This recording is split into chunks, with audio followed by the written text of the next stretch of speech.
Hi everybody, my name is Victoria. Welcome back to my channel, and today we are going to talk about my 2022 reading and channel goals, or kind of lack thereof. I do have some goals, but mostly I'm just trying to lay low a little bit, but also stay consistent. So because that made absolutely no sense, we will get into what I'm talking about here. So first of all, a little recap on last year. Last year, in 2021, I did not have the shining reading year that I wanted to, and that's okay. Life happened as it does, but because I know that life is going to continue to happen, I really want to find consistency even when life is happening, if that makes any sense. So even though I know that my life is going to be kind of crazy just always, that's just how life is, particularly mine lately. I just know it's going to be really challenging to have any kind of hobbies, basically. So because I am more accepting that fact and just embracing the realism a little bit more than I have before, I'm setting bars kind of low, but also trying to toe the line between keeping it attainable and also pushing myself a little bit. So we really never know where that line is until we try our actual goals, and then we figure out, oh, that was a terrible idea. I set that way too high, or vice versa. And that's always nice when it happens the other way and you realize that you could push yourself more. But I only read 35 books. I say only. I shouldn't say only, because I know that that's numbers are just completely subjective, and 35 is an amazing reading year still compared to like what I did before BookTube, which was like, I don't know, 7 books a year, maybe, not even. But I set the bar at 50 books last year, and obviously 35 is not super close to that, but kind of close. So I'm setting it at 40 this year, and I almost set it just to 30 because I was like, well, that's, at least I know I'll probably be able to do 30 books, even if life is really busy. But I'm setting my reading goal to 40 books because I think I can do it. That being said, I'm also doing a page count goal, a daily page count goal, but I'm making that page count goal very small. We're only trying to do 20 pages a day, and that I feel like is something I could do even on a busy day. I think I can read 20 pages of something before I go to bed that night. So that's at least the mentality. So far, I have already broken that goal a couple of days because I went on vacation the first week of January, and so I didn't read 20 pages a day. There were a couple days when I didn't read at all just because I was out and about on vacation, and vacation just kind of doesn't count with goals, I feel like. But on normal days when I'm at home, which will be most of the year, 20 pages a day I feel like is more than attainable, and that was my goal. I just wanted something that I felt was easy, and that at least will give me consistency in reading rather than letting many days go by without having read a single word. So those are our number goals as far as that goes. That's it. 20 pages a day, and then hopefully hitting 40 books. If that doesn't happen and we get to 35 again, fine. That's all well and dandy. Another reading goal that I have this year is also one that I had last year, and that's to continue with my Harry Potter reread that I started who knows when now. And so I don't know if I started this in 2020. It's possible. I think I did start it in 2020. And so I reread the first 2 books of the Harry Potter series and never continued. So that is one of my goals, is to actually commit to that reread of the series. Another kind of series goal that is also a carryover from 2021 is I really want to start the Wheel of Time series and actually like be making progress through it. I need to reread the first book. I have read The Eye of the World, but I never continued, and that was in 2013 when I last read Eye of the World. So I do want to restart that, reread it. I don't want to just read a synopsis just because it's been really so long ago. I feel like I need to just read the book. So Wheel of Time, that's once again a carryover from last year. So we'll see if that happens in 2022. This next goal is a little bit more hard and fast. So this is a very, I think, attainable goal. My next goal is something that I was thinking about doing anyways, but Tia from Tia and All the Books really inspired me to kind of adopt what she's doing, because we both have a book of the month problem.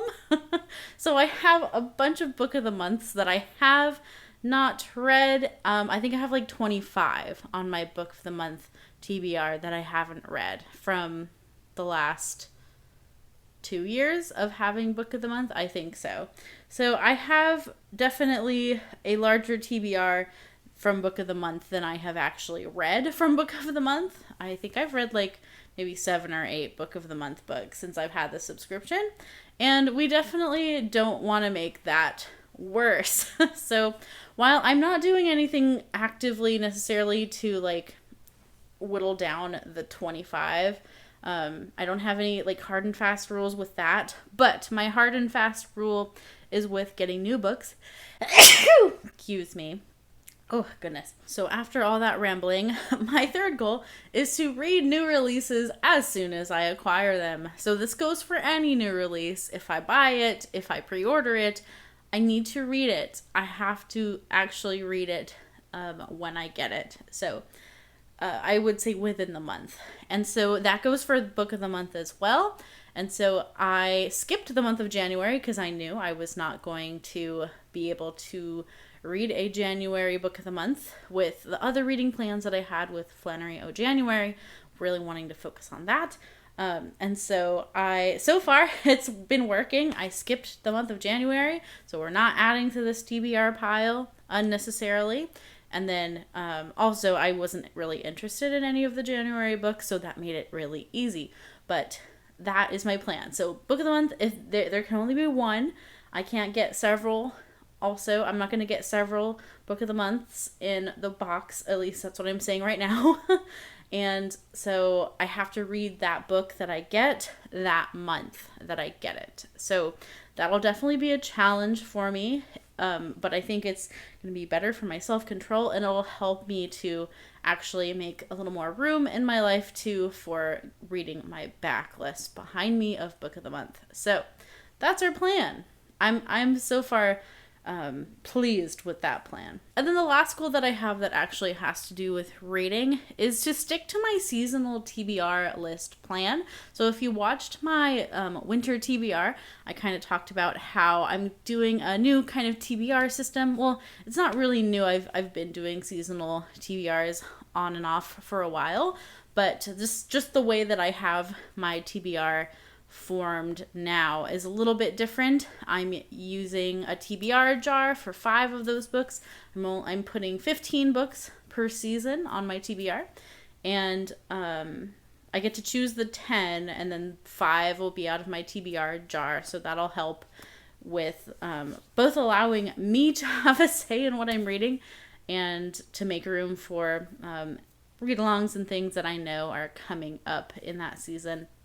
And then also adding a little spice and randomness and trying to get some books off of my physical TBR that I forget about. And so that's where the TBR jar comes in.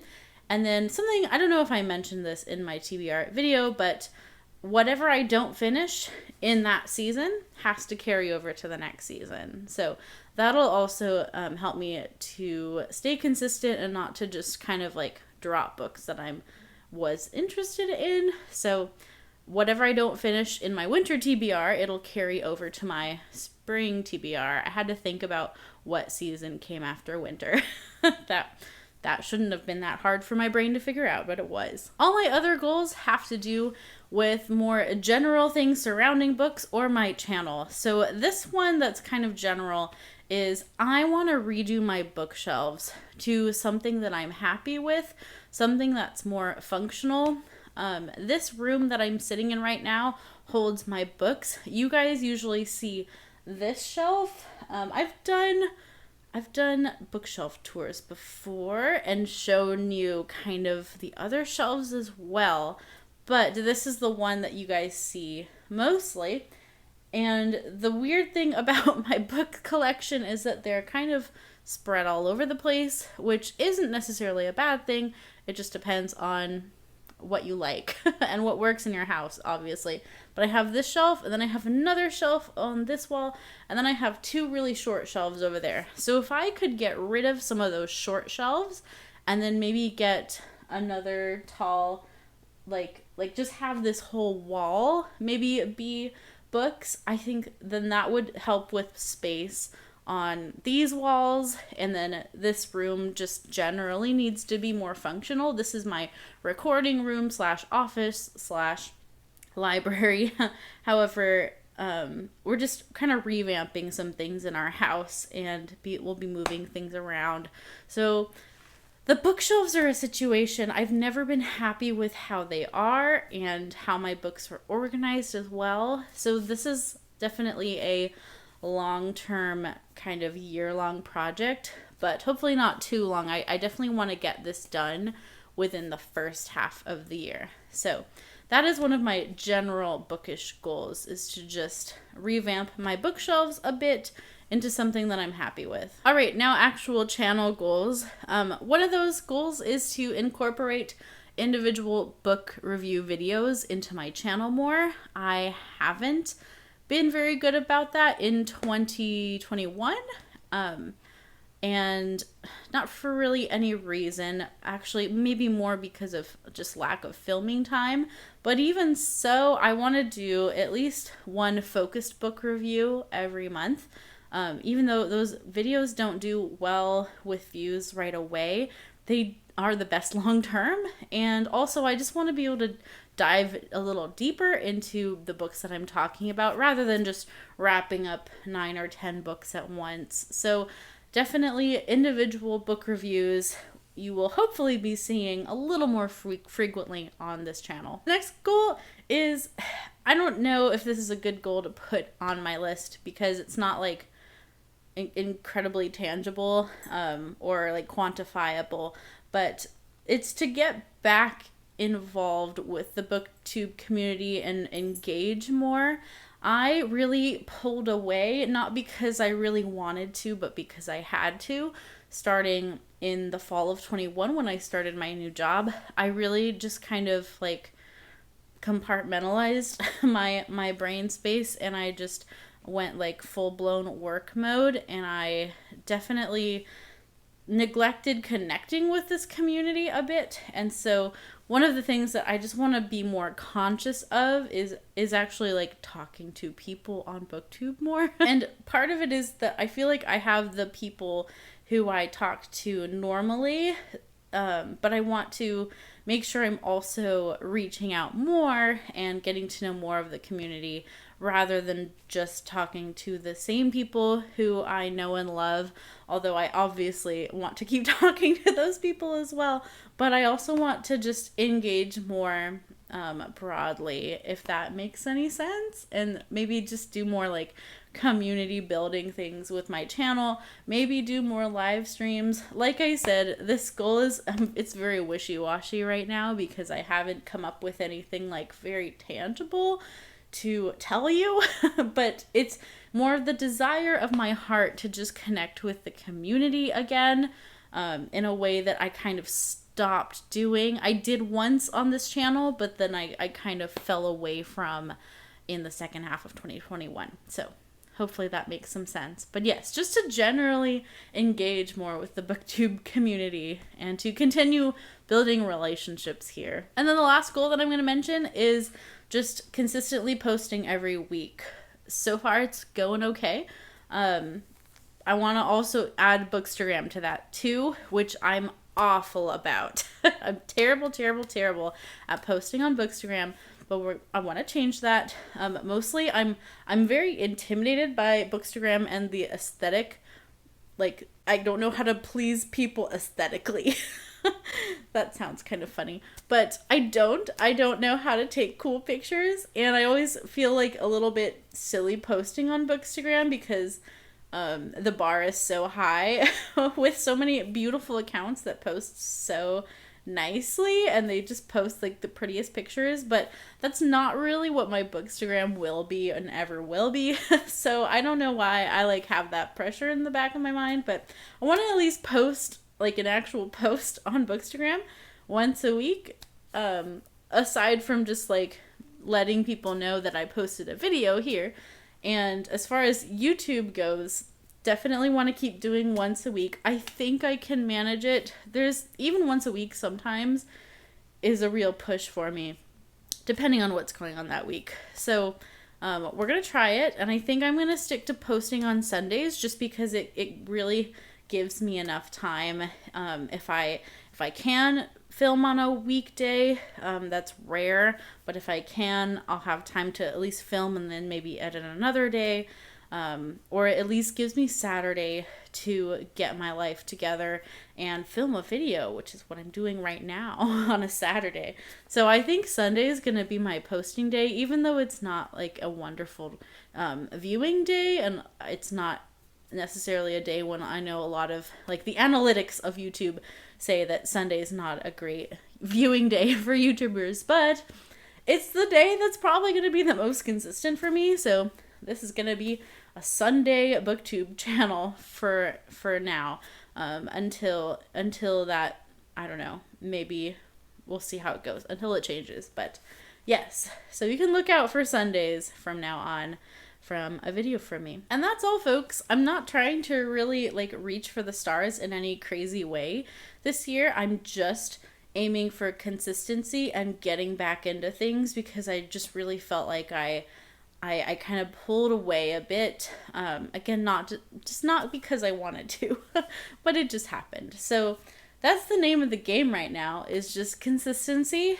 and hopefully finding some normalcy for a little while. I hope you have a wonderful rest of your day. Thank you so much for watching today and hanging out with me for a little while. My other social media links are down below if you want to follow me in other places. Keep reading great books, and I'll see you next time. Bye-bye.